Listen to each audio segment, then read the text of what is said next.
Welcome to Lost Culture, the one-stop destination for everything pop culture. My name is Aston, and today we're going to do a review and a recap for Legends of Tomorrow, Season 2, Episode 4, Abominations. So, in this episode, I feel like it was like a week late. It's just my personal opinion. I feel like it was supposed to be their Halloween episode, and maybe the scheduling got messed up. But, going off of that, we have a zombie episode. The first zombie episode. Well, not really the first zombie, because last year they had little bird zombies, but they have like full-blown zombies now.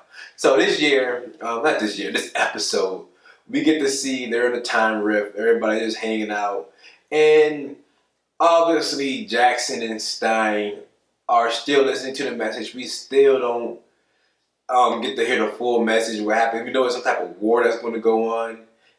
And of course, let's keep it a secret from the rest of the team, because that's the best idea. That always works out the best. I really don't understand why these two are keeping such a big secret, but only time will tell if it was actually worth it or not. Now, going on from there, we see the team is kind of split. The team is kind of split up. Well, we see the whole team goes down first. We see Mick just basically destroys the time machine that they got the message from. And we know he's a pirate. He was smuggling out a future virus. And obviously the container had to leak or something because the virus got out and contaminated everybody. And we see the Confederate soldiers, when this guy is looking at them, now obviously, all right, okay, they said they don't have zombies. They don't know about zombies yet. But if someone's aggressive, like back then they didn't care about life. So, like... yeah, like I can't believe they didn't shoot him when he just lunged at him. But he lunged, he got him, someone got infected, which led to our team end up getting there. And we see when our team is right there, we see like the black guys running from a bunch of Confederate soldiers. And obviously the first thing Vixen does, she wants to save them. She doesn't really care about waiting for orders. Everybody kind of like rushes in. We see Firestorm does a little like fireball attack, gets the zombies off of him, and we find out this dude kind of like an undercover spy. He works for the Union and is trying to get like plans for the Confederate.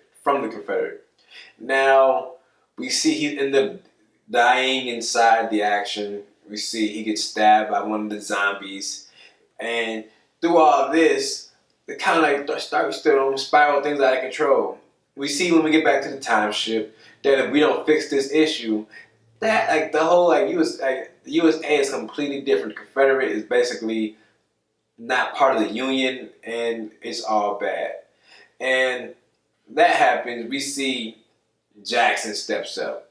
Jackson has to go undercover to get the plans that the original guy was supposed to get. Now, this episode gets really heavy with the slave information, like the slave stuff.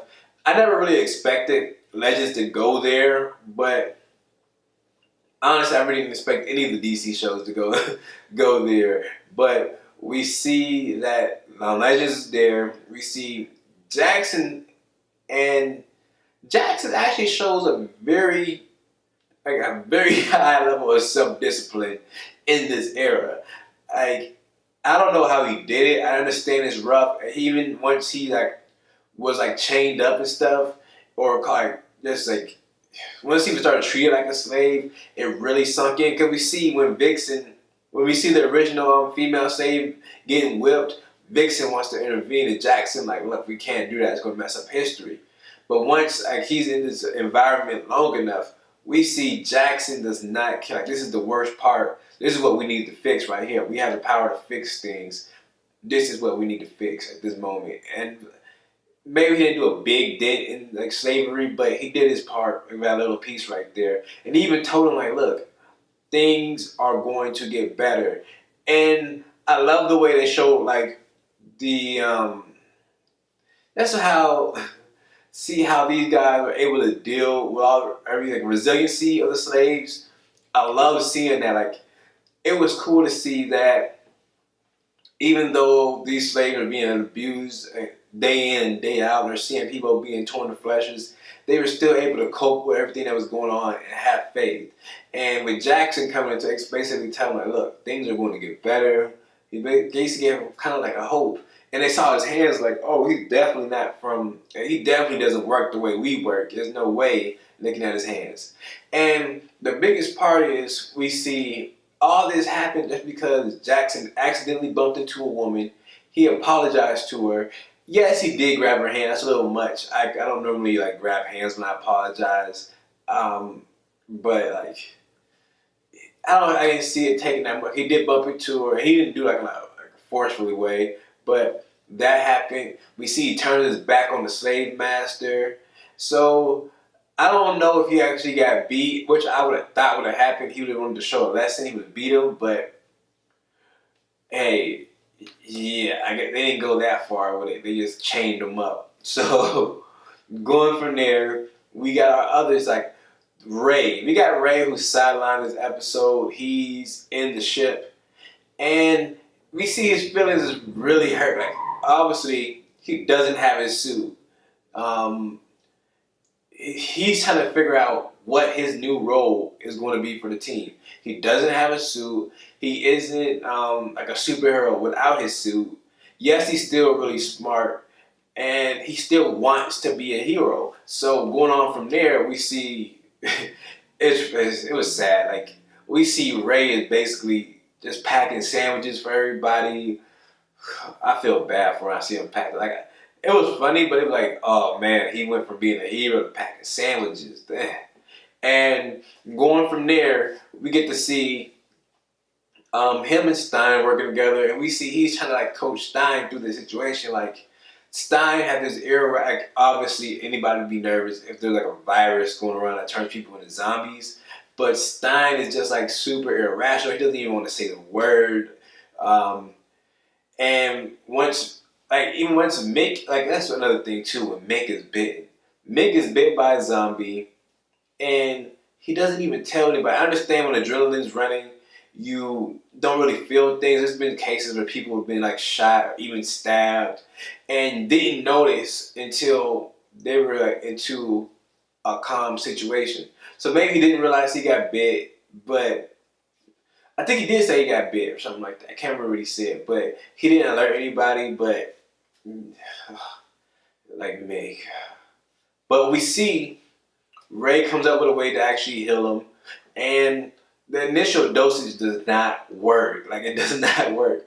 And we see he gets out, like he runs out, Stein runs out, they seal off the med bay, and with that, they basically think they're safe, and Ray has to coach Stein like, look, if we don't do this, he's gonna die, and he's gonna end up doing more damage to us. Like if I go in by myself, there's a chance that he might attack me, and then you have to deal with 2 zombies by yourself. So it's better if me and you both just fix this issue, and then you have to worry about you need to get over your fears, basically. And with this whole thing, like I said, I feel like this was supposed to be the Halloween episode, but things got mixed up or something. Not really the episodes got mixed up, but maybe it's supposed to premiere a week earlier. I don't know. But this happened.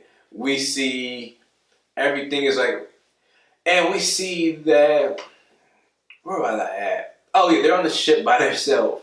So on this ship, I really don't understand how Mick got out. Like they're trying to, and we see Stein is an asshole the whole time. Like he's like, Mick doesn't know how to turn off the lights. He's talking, like he's a dummy. Like, he was trying to like, the way he was just talking about Mick, even though Mick is a zombie right now and they're trying to rescue him, he just calling him dumb and stuff. And like, it was so messed up. But we see this happen. We see Mick actually gets out of the bay, and he kind of forces these two into the library. Now in the library, Stein is still like, Stein, bro, you need to like get over it for real. And from there, we get to see that what happened? Oh, wait, Ray goes through the vents. He gets out, but as soon as he gets to the med bay, he's attacked. That's kind of the biggest issue with this episode, that we never really get to see Ray turn the well, because as soon as Ray got down, he was attacked. So when did Ray turn the formula into like an aerosol? Like he never did. I don't remember him doing it, but we see by the time Stein gets there, he's ready for it. And while all this is going on, Stein feels the pain of Jackson. Like Stein understands what Jackson is going. I honestly love this bond that Jackson and Stein has. So when they get in, I love the fact that when you get in an argument or something, like basically these two are best friends. No one knows each other better than these two. And I love the fact that whenever Jackson gets mad at Stein or Stein gets angry at Jackson, these two can feel and understand why the other one is mad and kind of like deal with the situation. I love that. I might be the only one thought about that. I'm pretty sure that the only one thought about that. But I love the fact that they can actually embody each other's emotions and understand what they're going through. Now, going from there, we got Sarah and Steele. Now, Sarah and Steele, they're going to the Union, trying to warn them about the zombies. And this whole time, there's another issue I had too with the Union. They just let Sarah walk off like they didn't just assume they were Confederate spies. Like, they left Steele at gunpoint, but Sarah just walked off, no explanation, and they let her leave the camp like it was nothing. Like, what sense does that make in any military? I understand it's a TV show, but they got to do better than that. Now, going from there, we get to see that they're trying to figure out a plan to get things done. Sarah brings the head of the zombies, explains what the zombies are. They're trying to come up, figure out plans, and we see nothing is worth they're shooting them. They're shooting them. They're not killing them. The zombies are not like The Walking Dead. You take a headshot on The Walking Dead zombie, and you're good. But these zombies seem like they just keep coming and coming. And that's when Sarah gets the bright plan, which I end up having another fault with. So they have Steele basically run a flare or a grenade into another box of box of dynamite that's randomly out in the middle of this forest. They're fighting all these things. How did they get this crate of dynamite out there? And then once Steele actually runs to the box, and once he jumps on top of the box, it takes him a couple seconds before he actually turns into his Citizen Steel mode. And I'm pretty sure he was covered with zombies. I'm pretty sure one of them zombies bit him before he went all Colossus on everybody. Now, like we see the plan is work, and we see it get this quote like, either he's the bravest or dumbest soldier I've ever seen. Now, I really did like that quote because it's true. He had to have faith that he could actually turn his abilities on when he needs them to turn on. And we see it took him a second to actually activate them, but at the end of the day, he got it done. And I gotta say, I like Sarah as the captain, commander, whatever you want to call her, the person in charge. She does a really good job. She leads everybody. Even though she's suffering and making the hard decisions, and we see that with Ray, she's like, we can't bring him out. Like, she understands that she doesn't have abilities right now, and they can't bring him out. So, yeah. And that's another issue I have. Well, that's a whole other issue. But we see she does a really great job, and that's really all we have for this episode. I don't really for like my moment of the week, I would have to give it to Jackson. We see he worked through his issues with slavery. He actually overcomes like the little issue at the hand. We see he gets the plans. He gets the plans back to the Union, saves the day, saves history, and like he has to be the legend of the week. I actually liked his little his story this week. Like I said, it was pretty dark. The darkest, as dark as actually is. I didn't expect him to go nowhere near this deep, but that's really it. Now, like I said, I liked how they did that. I liked how they had like. You always hear like slave stories that the Africans always saved information or remembered stuff about their past and everything, and that would give them faith. So seeing that the one slave actually remembered the trinket from her tribe from Africa, and that really gave her faith to actually follow these two was pretty cool to see. Going on from there, what else did I like? I like seeing Ray and Stein working together. I actually like the groups this week. All the groups that broke out our three teams of two worked really well. Another story that worked really well I didn't mention was Mick and Ray. I love at the end of the story, Mick two were talking. He made him the burger and everything. I feel so bad that he's basically just turned into like their personal chef. But we see these two are connecting. We see these two are, and he actually gives him the Captain Cold gun. We officially have a new Captain Cold, and his name is Ray Palmer. I like seeing this. I love seeing the gun come back into play. I can't wait for Captain Cold, the real Captain Cold, to come back. But yeah, this was actually good for right now, though. Now, that's really all we have for this episode. As always, thank you guys for tuning in. Make sure you like, comment, subscribe, share the video if you want to. And as always, stay lost.